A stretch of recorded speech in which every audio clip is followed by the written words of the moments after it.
was a good. It was a good.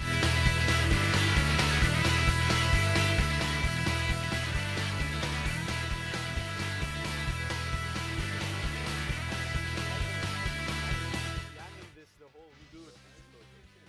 Really good. It's really good. It should. It may be better than the first. For me, the first is the best. Second is like. All right, yeah. All right. No, the third. It's up there. The third can challenge the first. Yeah. I think so. It's more serious, but it works. But it's an experience. Watch it.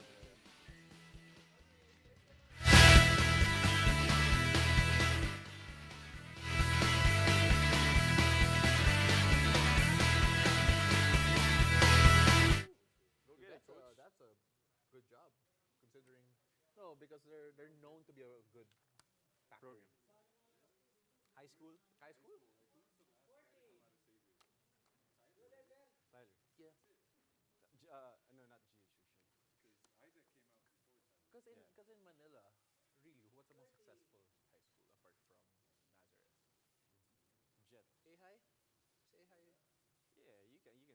But Xavier's like probably the top non-UAP NCAA school that always has like UAP talent. Except now.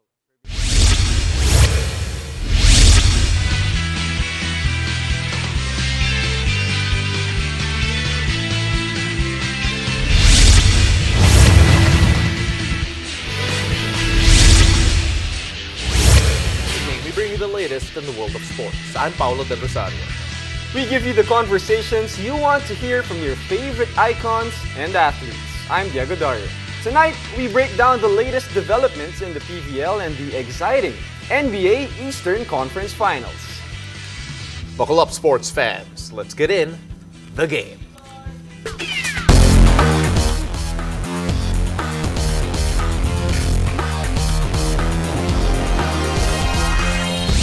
Well, they dreamed the impossible dream, and now the impossible is now within reach for the Boston Celtics. After a last-second game winner in Game 6, they are now one win away from securing a 3-0 comeback. Now, who would have thought?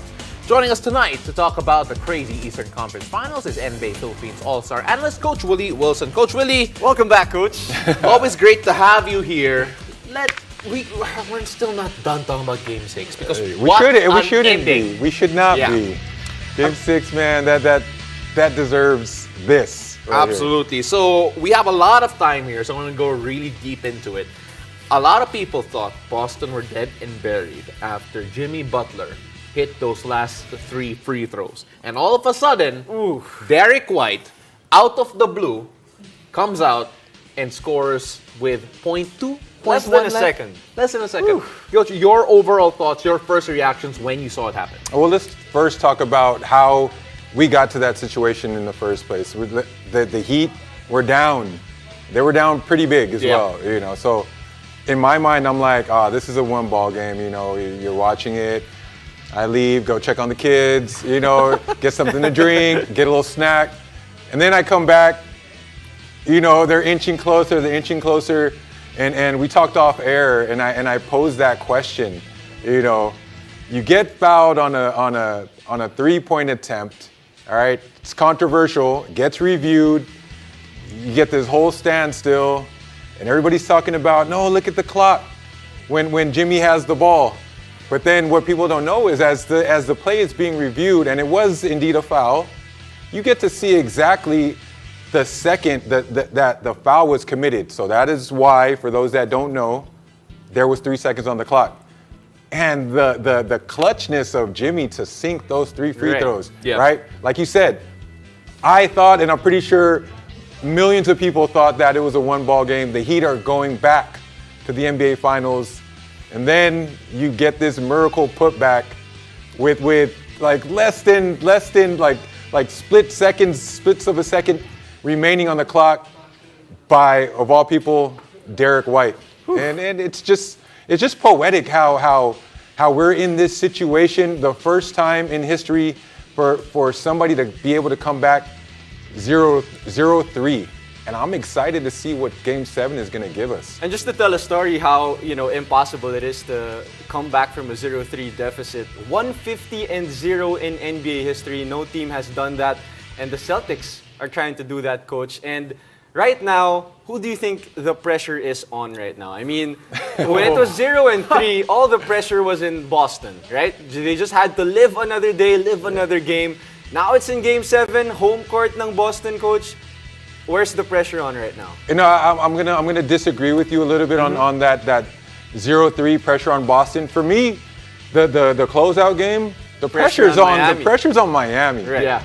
I've been in that situation in the past, and the hardest games to win are those closeout games because like you just said it. What was the stat? 150-0. I'm Boston. What do I have to lose? Right. I'm 150-0. Most likely, if odds are going to win out, I'm losing this game. So let me just go out there, play my game, and get buckets. So you think Boston has the pressure now, Coach? No, the pressure is still on Miami. Imagine the write-ups. Right. You're up 3-0, and you go on to lose the series. You're never, ever going to hear the end of this. Coaches, and I hate to say this, but coaches get fired over things like this. Right. Yeah. Right. It's going to be really interesting to see what happens there. Of course, with all of this, we actually have prepared something. We have the Willie wish list. Yep. Yeah, the Willie wish list back. I do not think we actually have the graphic of Coach Willie with a bad tank top on. Yeah. Luckily for Coach Willie. But we're going to go to his wish list item number 1, and that is more beef between Horford and Butler. Ooh, that's a nice wish, This Coach. feels very... I would love that. Yes. For the entertainment value, but then why this in particular? Well, you know what makes games so great are the storylines. All right, like we talk about the stats, the history of these two teams playing in playoff series and championship games. But what about the player-to-player matchups, right? Now these two guys play different positions, but they've been entangled a few times, namely that three-point attempt where Horford did foul him. Right. And then we get this right here. The T. And the T, I would say, is not for timeout, but for troll. Ooh, the T is for I like troll. that, Coach. And you just got Horford, who is, I believe, too old to be trolling, and Jimmy Butler out there doing the same thing. And it just makes for great entertainment. Like, oh, what's going to happen next? You got some expletives being shouted out by Horford. He won't confirm that, but I mean, it just makes for great basketball. I'd argue, though, they're both too old to be trolling. But leave it to the young guys. Yeah, but I still love what we're seeing. All right, Coach Willie, I mean, you mentioned that, probably the last 5 seconds of that game, probably the longest 5 seconds in the whole series. But this whole series has been long as well. It has been very physical. It was an up and down. The margin has been big, especially the first few games, Coach. And the next item on your wish list is, we get another cardiac ending to Game 7. And do you think this will happen, Coach? I mean, both teams want to win. Games 3, 4, and 5, huge margins of victory. 1 and 2, pretty tight. Right. But just given the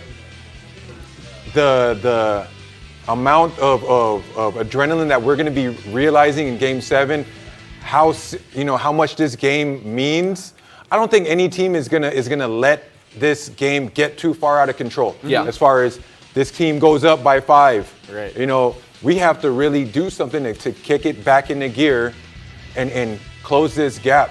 Because if we let it get too far away, I know we've seen the Heat come back from big deficits in the past. We know they're definitely capable. They got playoff Jimmy on their side. Yep. But, I mean, do you really want to be in that situation and be on the wrong side of history? I don't think so. And Coach, just a quick follow-up. I just want to pick your brains as a coach. You do a lot of film, right? Yes. And the chess match has been amazing between these two coaches, Coach Derrick, Coach Joe Mazzulla. What have you been seeing between the chess matches? Why has it been, the first 3 went to Miami, then the next 3 went to Boston? Well, it's no secret on what each team is going to do. The rotation really hasn't changed in the series as far as I'm putting these 5 on the court. I'm rotating these guys in off the bench. Same thing for the Heat and for the Celtics. You see that zone being thrown in by the Heat. You know what you're going to get from both teams. It's just the effort, the difference in effort that the Boston Celtics have put forth to get back into this series, you're seeing a rejuvenated Boston Celtics team with their backs against the wall, just saying, you know what? We're not supposed to be in this situation. You know, we're supposed to be in the NBA Finals. We got a first-team All-NBA guy on our team, a second-team All-NBA guy on our team. Let's ride these two horses and get to that finish line. Games 3, 4, and 5 were blowouts by the end of it. Obviously, we all know how Game 6 ended. And let's see whether or not Game 7 will be another nail-biter. It might be asking for too much from the basketball gods, but you never know. Hopefully. One great thing, though, one amazing thing is the fact that there have been so many stars throughout this series. The role players in Miami, Jimmy Butler being Jimmy Butler, Jason Tatum doing his thing, Derrick White coming out of nowhere. A lot of great stories here. And another wish list that you have here is that greatness comes out of the series. Now, how do you define that in the context of what you hope comes out in Game 7? Okay, so when I talk about greatness, you can have individual greatness by just all-time performance in this Game 7, or team greatness. Boston Celtics coming back from a 0-3 hole and winning the series, making it to the finals. Or we can see, you talked about that chess match, Eric Spoelstra just pulling a 180 and just doing something totally out of character, totally out of pocket, and just killing whatever game plan Boston has for them. So I expect to see greatness regardless. You know, we're going to either see greatness coming from Boston, coming out of that 0-3 hole and winning, or we're going to see greatness coming out of the Heat side with playoff Jimmy and that all-time great head coach in Eric Spoelstra. Draymond Green, in an interview recently, or I think it's one of his podcasts, mentioned that if the Celtics come back from 3-0, maybe they'll all shut up about them blowing a 3-1 lead in the finals. Do you think that that's actually going to be the case? Is that how massive coming back from 3-0 is as an achievement? I mean, it is a massive achievement, but you can't really compare that to other series, even if Boston was in that series with them, because again, even coming back from a 0-3 and forcing a Game 6, the odds are just so heavily stacked against you. So you have to put this in its own box, like a Wilt Chamberlain 100-point game. It's something that we're probably never ever going to see again. Great. And Coach, talking about greatness, Jimmy actually mentioned that, you know, they're in the same situation as last year going up against Boston. They're now back in Game 7, this time home court ng Boston, Coach. What's it going to be like? You have any hot takes for us who's going to get Game 7, Coach Willie? Well, I just love how Jimmy Butler compartmentalizes the situation. You know, as hoopers, we want to take the pressure off. Okay, so I'm taking these 3 clutch free throws. Oh man, these are nothing. It's nothing but, you know, I'm just back in my gym, back in my home gym, taking easy buckets. Hot take, I'm putting my money, and I don't gamble, but I'm putting my money on the Heat. You know, I'm switching sides. I know I said Celtics in 6, but I just don't think that this can happen where the Celtics will win 4 straight. We're having some consistency here, though, with our analysts, because Coach Willie and Jello Vito, Mr. Hot Takes, have the same take that the Heat will take it in Game 7. Heat and 7. So let's see whether or not both of them are right. And, you know, I actually, honestly, truly believe that take was made because he cannot root for the Celtics. It's against his blood. I am. But that was an unbiased take, I feel. Or maybe it's just so deeply rooted in me, my dislike for the Celtics. Well, the main guy is Jimmy Butler for Miami, Jason Tatum for the Celtics for this show. It's Coach Willie, because we still have you in the next one. After the break, Coach Willie lists down his picks for the top playoff moments so far this season. Stay tuned. You're watching The Game.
our breath for Game 7 of the Eastern Conference Finals, it's time to take a look back at some of the top playoff moments this season. Still with us to list down his picks is NBA Philippines All-Star analyst, Coach Willie Wilson. And number one on your list, Coach Willie, one of my favorite moments as well this playoffs is Steph Curry scoring 50 versus the Kings in Game 7. At that point, it was a record, but it was beaten by another player. But Steph Curry, amazing performance in that game, Coach. Well, I mean, how wild have these playoffs been? We've seen great performances. We've seen teams, at the bottom of the bracket beating top seeds. And then we got this right here, Steph just coming in with an all-time performance, scoring 50. I think he had about 7 3-point shots.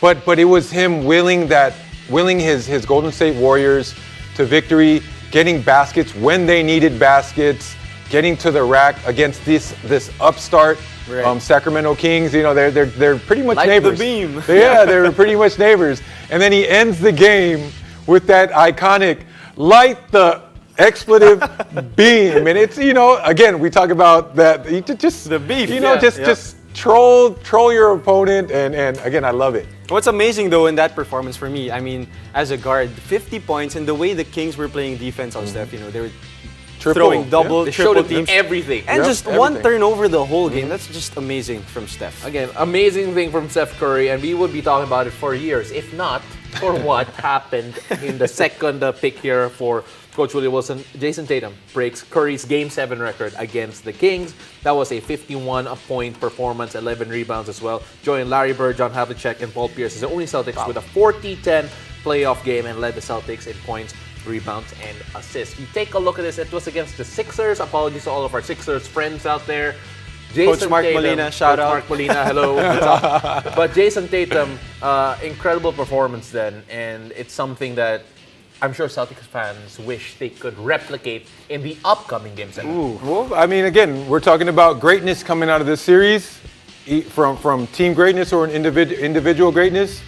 Look at that right there. The first time we ever saw a 50-point Game 7 with Steph. And then Jason Tatum says, you know what? I got that in my bag as well. Let me pull it out and show you. It comes with that 51-point game. And I'm like, man, what are we going to see next? It's the shot making. And we know he loves that step to the right. Step back three or step side 3-point shot. And it's just so unstoppable. And then to do that and then still get 13 rebounds and help your team out on the glass, it's just amazing. He literally did one better against Steph Curry with the 51-point performance. And you take a look at what Tatum did against the Kings. I know we're going to go a bit off tangent here. Is it going to be too much to ask for Celtics fans for him to replicate that sort of, just to show that he is that guy in Game 7? It's not necessarily get a 50-piece, but then to take over towards the end. Oh, he's definitely going to have to take over. But 50, he might not have to do that. But to your point, I need to do this to show people, Celtics fans, that I am that guy. They already know he's that guy. He's been that guy. He is him, and we know that. But just because he is him, he will step up to the moment. But then again, he doesn't have to do it by himself because he has Robin to his Batman in Jaylen Brown. Well, we all know that the Celtics, of course, eliminated the Sixers. But third on your list is, we can't just count him out. James Harden's game winner, stunning the Celtics in Game 1 of that series. I mean, James Harden reintroduced himself in that game.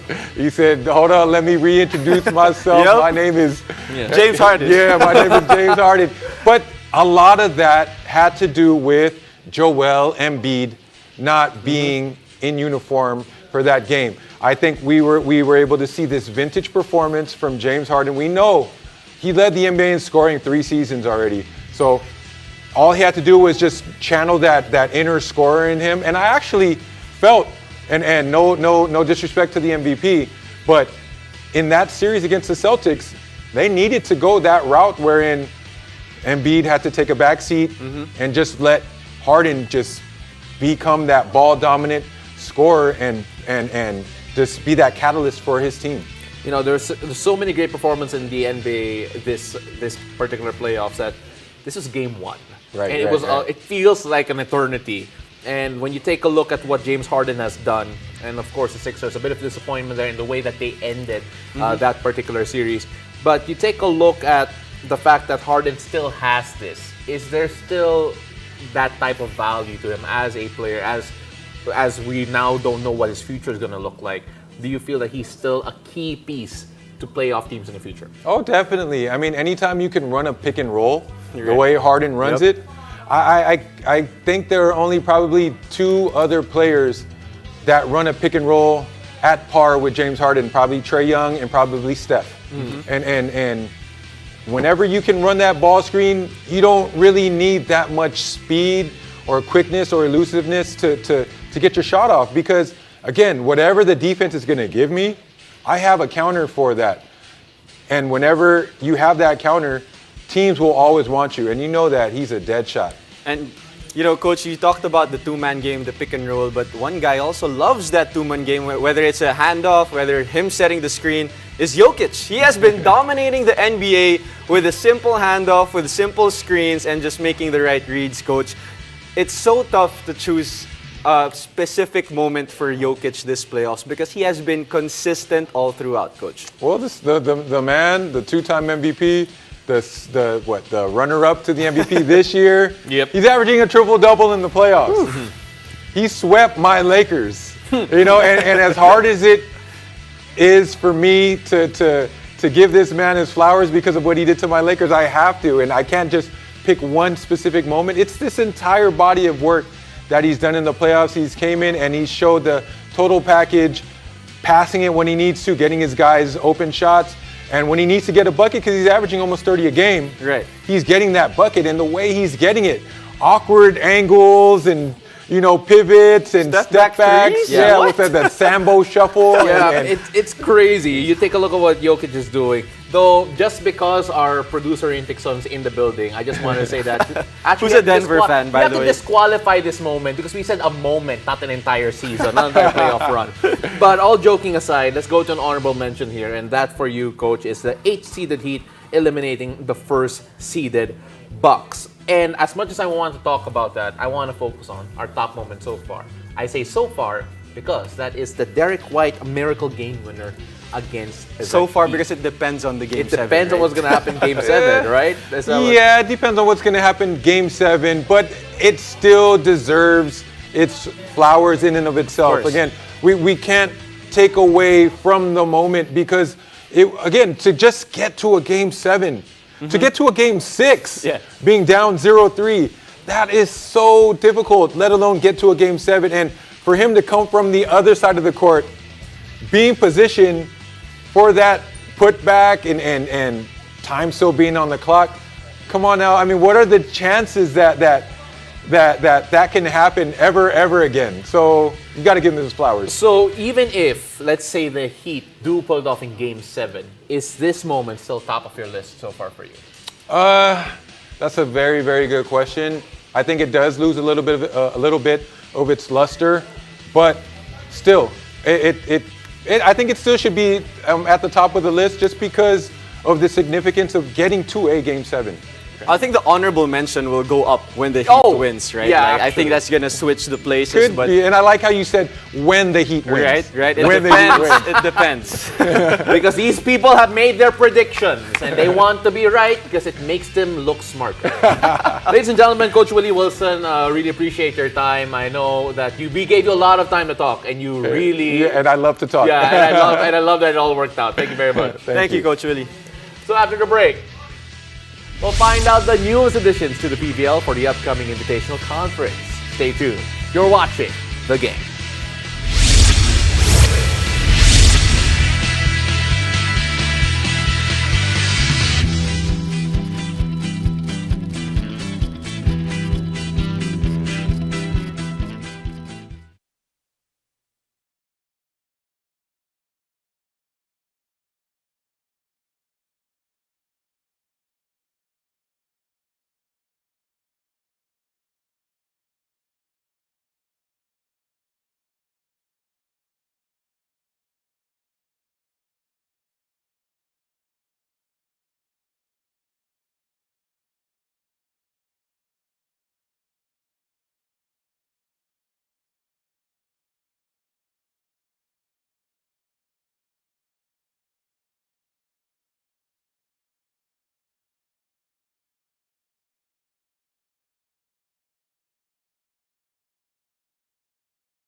Welcome back. You're watching The Game. An exciting PVL Invitational Conference awaits volleyball fans as teams announce the rookies who will be moving up to the pros. Fresh from their UAAP stints, collegiate standouts from NU and UST will be joining forces in their new home with Cherry Tigo. The crossovers acquire Ces Robles, Jen Yerva, Joymi Cagande, Aimee Hernandez, and Ea Laure. Cherry Tigo last won a championship in the PVL Open Conference in 2021 and finished 5th in the recently concluded All-Filipino Conference. Meanwhile, two champion lady archers will be reuniting with their seniors once again in F2 Logistics. The Cargo Movers signed UAAP Season 85 Finals MVP and Best Setter Mars Alba and Jolina de la Cruz, in addition to FEU's Best Opposite Spiker Jov Fernandez. F2 hopes to move up from their bronze finish in the All-Filipino Conference, their best standing yet. And as revealed a few weeks ago, the Signal HD Spikers welcomed Lady Eagle Vanny Gandler. Meanwhile, Faith Nisperos is set to reinforce the Akari Chargers in the All-Filipino Conference. Signal finished 5th while Akari settled for 8th place in the All-Filipino Conference. Grabe, that's a lot of new faces in new places, and you take a look at this. And alam naman natin na simula pa lang to. There will be more players coming in, a few changes. A lot of people are saying that it could be new teams in the PVL as well.